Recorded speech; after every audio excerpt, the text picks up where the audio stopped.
Hello guys, welcome to back. मैं अभी कुमार आप सभी के इस एचडीटी क्लासेस में स्वागत करता हूं।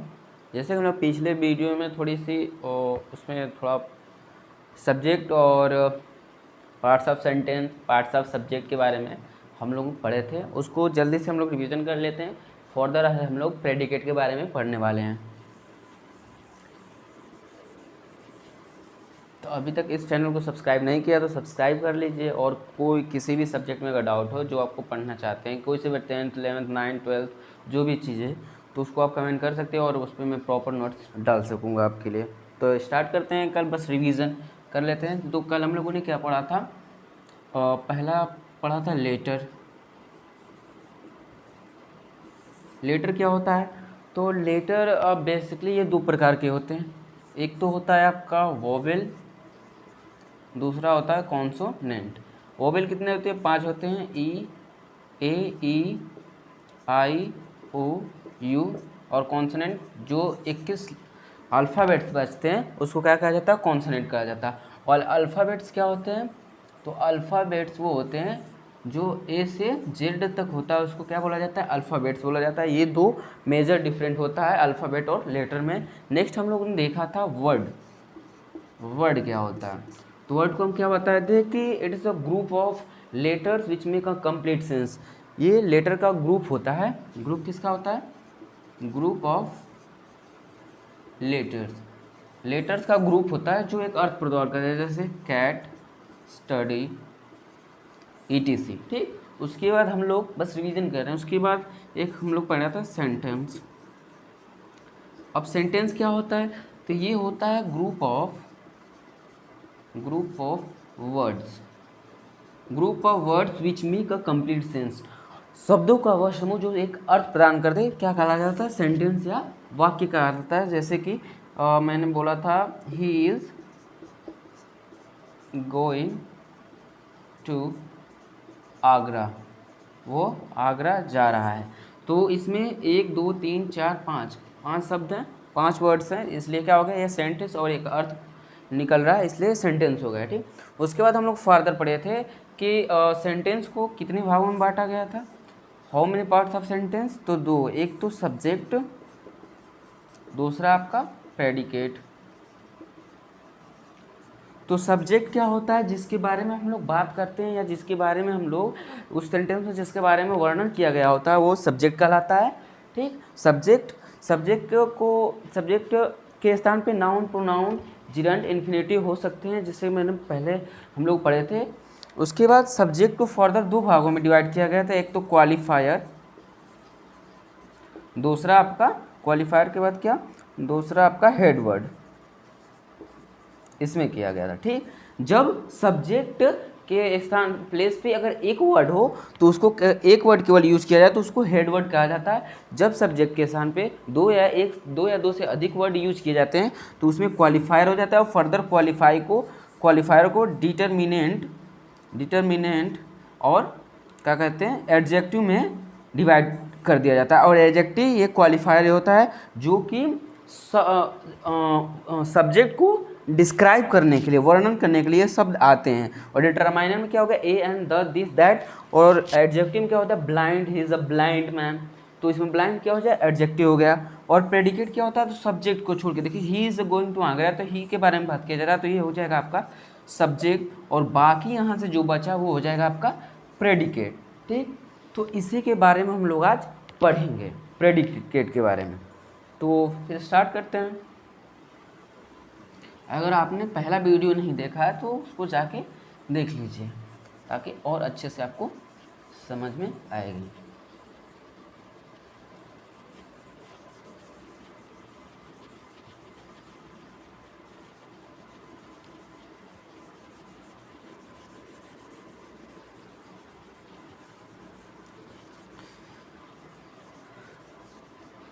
तो हमें क्या पढ़ना है? हमें पढ़ना है प्रेडिकेट।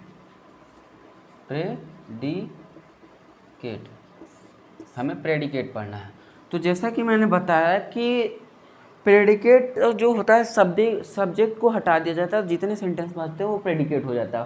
प्रेडिकेट में मुख्य रूप से केवल वर्ब आती है और वर्ब के साथ कुछ और भी वर्ड्स आते हैं जो ऑब्जेक्ट्स होते हैं और कम्प्लीमेंट्स होते हैं, ठीक। तो इसमें क्या हो गया, जैसे कि मैं बोल दूँ Ram is writing a book,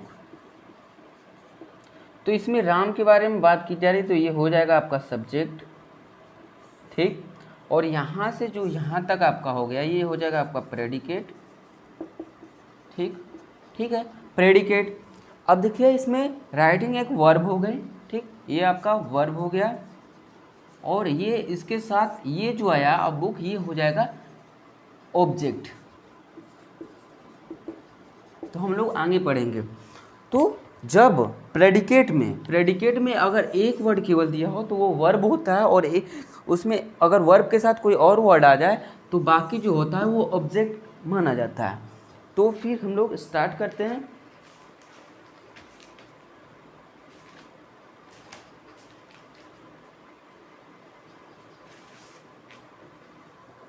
जैसे कि मैंने बताया कि प्रेडिकेट में जो होता है एक वर्ड होता है तो वर्ब कहलाता है, बाकी ऑब्जेक्ट। तो हम लोग एक आध दो एग्जाम्पल के थ्रू समझेंगे। जैसे कि मैं बोलूँ कि राम रीड्स, ठीक, राम रीड्स, सीता कुक्ड,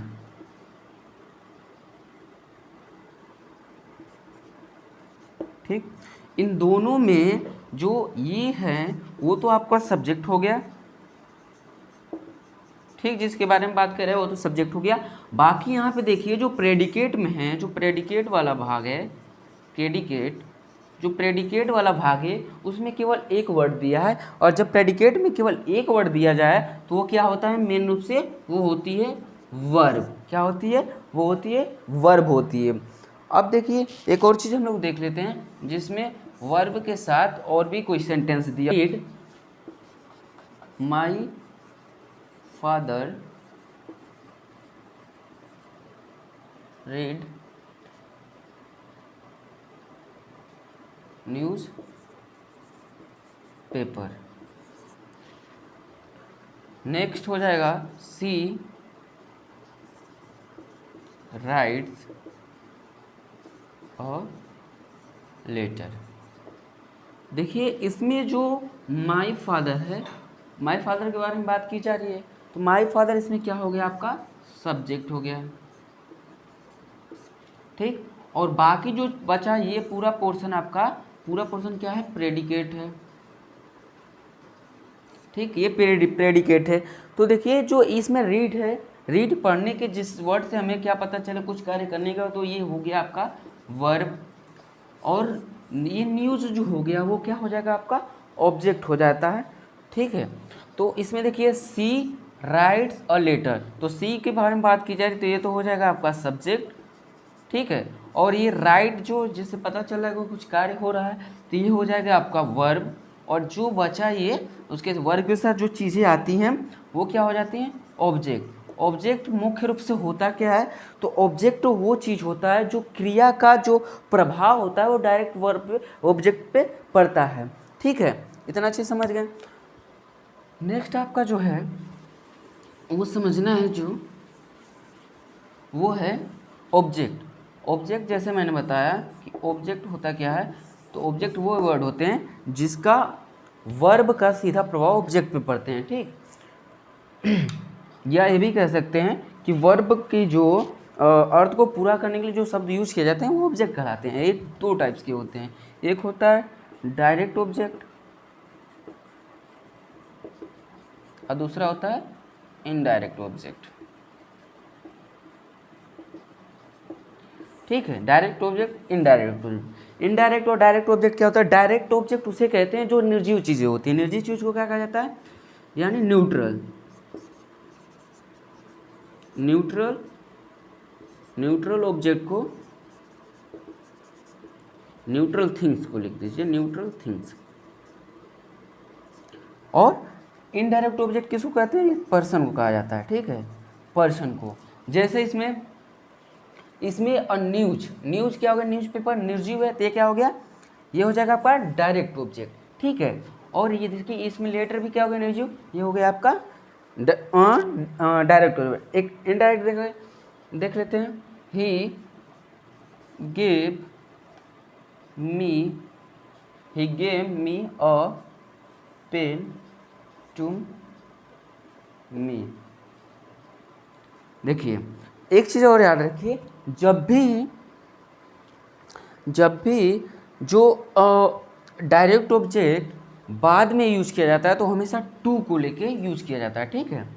अरे सॉरी, जब भी इनडायरेक्ट ऑब्जेक्ट यूज किया जाता है तो हमेशा टू लेके यूज किया जाता है फॉर द आगे। जैसे ये हो गया आपका सब्जेक्ट, ये हो गया वर्ब,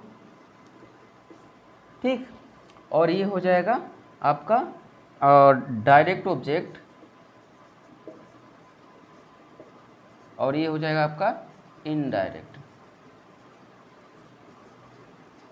ऑब्जेक्ट।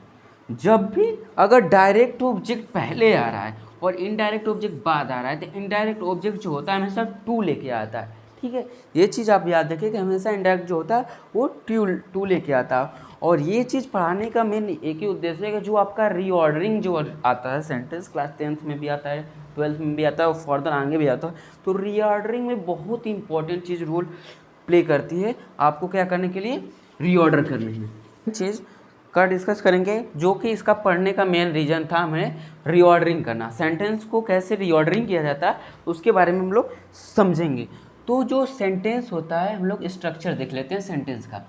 तो यहाँ पे हम लोग हेडिंग डालते हैं structure of the sentence. Structure of the sentence क्या कहता है कि अगर कोई सेंटेंस है तो सेंटेंस को कैसे लिख सकते हैं। तो पहले इसमें हम लोग ढूंढते हैं डिटरमाइनर को,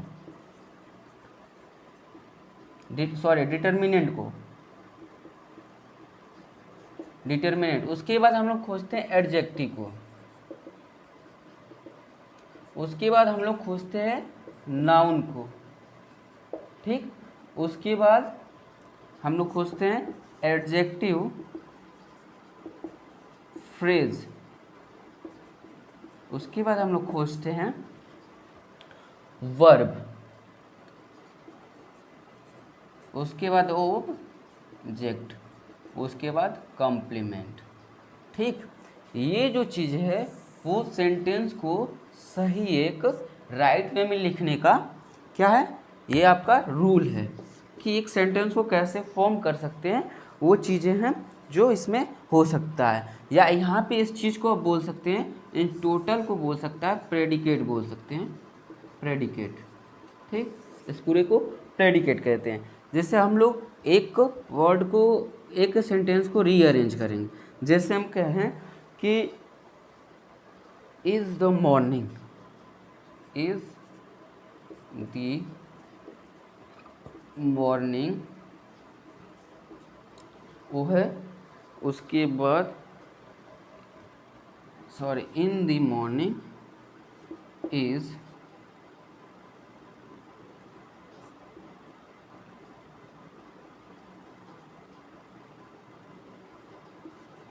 walking is useful, ठीक, इज यूजफुल। तो इसमें तीन जगह तीन शब्द दिए। पहला इन मॉर्निंग, दूसरा वॉकिंग, तीसरा जो है इज यूजफुल। इसको हम लोग रीऑर्डर करना है मतलब रीऑर्डरिंग करके एक सही सेंटेंस को बनाना है। तो हम लोग पहले जब सब्जेक्ट वाले में पढ़ा था हम लोगों ने, तो पहले हम लोग क्या कहा था कि जो सब्जेक्ट होता है, पहले देखो यहाँ पे ये जो चीज़ें हैं यहाँ से लगाई और यहाँ से, ये क्या है, सब्जेक्ट वाला पोर्शन है, सब्जेक्ट वाला पोर्शन है। ये डिटर्मिनेंट और एडजेक्टिव और क्या कहते हैं नाउन, ये तीनों सब्जेक्ट है। तो तीनों अगर सब्जेक्ट है तो इस सब्जेक्ट को, तो पहला हम लोग का क्या होता है, सब्जेक्ट लिखना होता है। तो देखिए पहले कि इसमें डिटर्मिनेंट दिया है क्या, कहीं इज एंड द दिया है क्या। अब इन द मॉर्निंग ये पूरा दे दिया, ये मॉर्निंग के साथ दिया है, तो ये डिटर्मिनेंट नहीं है। तो ये डिटर्मिनेंट नहीं है। एडजेक्टिव है क्या, कोई एडजेक्टिव है जो विशेषता बताती हो, तो ये भी नहीं है। अब ढूंढना है नाउन। तो नाउन पे हम बताए थे कि नाउन के प्लेस पे हम लोग, अरे सब्जेक्ट के प्लेस पे या तो हम लोग नाउन यूज कर सकते हैं, या तो प्रोनाउन यूज कर सकते हैं, या जिरेंड या इन्फिनिटिव भी यूज कर सकते हैं। तो यहाँ पे हम लोग देख पा रहे हैं कि ये जो है वॉकिंग, वो क्या है, वॉकिंग आपका यहाँ पे आ जाएगा, ये है आपका जिरेंड। ठीक, तो यहाँ पे वॉकिंग क्या हो गया, जिरेंड। तो सब्जेक्ट के स्थान पे हम लोग जिरेंड का यूज कर सकते हैं। तो सबसे पहले क्या हो गया हम लोग का, जिरेंड। तो यहाँ पे हम लोग इसको मार्क करते सकते हैं या लिखते चलें, वॉकिंग। ठीक, वॉकिंग लिख गया। उसके बाद हमें क्या हो गया, सब्जेक्ट जैसे ही लिख दिया जाता है तो उसके बाद हमें ढूंढना होता है वर्ब। मेन जो इम्पोर्टेंट है, सब्जेक्ट के बाद आता है वर्ब। तो इसमें वर्ब कौन सा है, तो वर्ब इज़ यूजफुल जो है, इसमें इज जो है वो मेन वर्ब के रूप में यूज किया गया। लेकिन उससे पहले हमें एडजेक्टिव एक फ्रेज भी दिख रहा है जो क्या है, सब्जेक्ट का पार्ट है। तो इसमें ये देखें क्या कहीं एडजेक्टिव फ्रेज दिया हुआ है, तो जो इन द मॉर्निंग है ये क्या है, एक एडजेक्टिव फ्रेज है। क्यों, क्योंकि ये विशेषता तो बता रही है, लेकिन एडजेक्टिव फ्रेज होता क्या है, नहीं छोड़ो। तो इन द मॉर्निंग इसमें क्या हो गया, एडजेक्टिव फ्रेज हो गया, क्योंकि ये नेक्स्ट आपका है एडजेक्टिव फ्रेज। तो इन द मॉर्निंग, उसके बाद आपका वर्ब आएगा। तो वर्ब क्या है, इज यूजफुल। तो इज यूजफुल। तो ये रहा आपका सही रीऑर्डरिंग।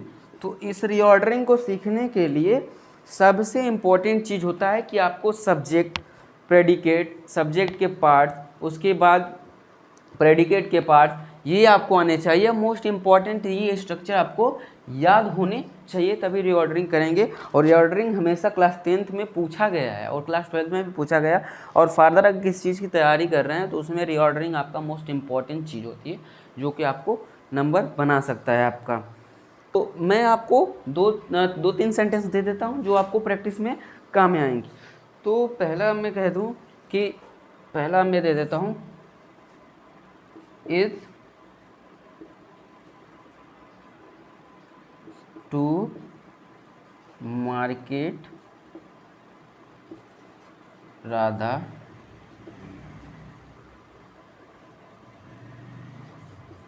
गोइंग।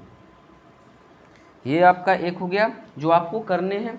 तो इसको आपको करके ही एक ही आपके लिए काफ़ी है। अगर और चाहिए तो आप कर सकते हैं, मैं मेंशन कर दूंगा, अच्छा PDF प्रोवाइड कर दूंगा। ये चीज़ें जो हैं आपको कमेंट बॉक्स में सही वे में अरेंज करके आपको सेंड करने हैं। और इसमें जहाँ भी अगर आपको समझ में नहीं आया, कोई कमी देगा तो कमेंट करके बता सकते हैं। और जिस भी आपको प्रॉपर एक वीडियो मतलब चाहिए कि हमें पूरा सब्जेक्ट पूरा कवर करना है सर, तो मैं उस पर पूरा आपका सब्जेक्ट कवर कराऊँगा, वो भी फ्री वे में। और आपको 100% गारंटी देते हैं कि मार्क्स आपके कम से कम होंगे तो 80% ही आएंगे। 10th और 12th के लिए अगर मैं ऐसे ही स्टार्ट करने वाला हूँ, लेकिन अगर आप लोग चाहें, अगर 5-6 लोग हैं तो मैं लाइव क्लासेस आपका चला सकता हूँ। तो थैंक यू सो मच। जय हिंद, जय भारत, कीप वॉचिंग। और अच्छा लगे तो चैनल को सब्सक्राइब करें और शेयर करें उन बच्चों के पास जो पढ़ना चाहते हैं और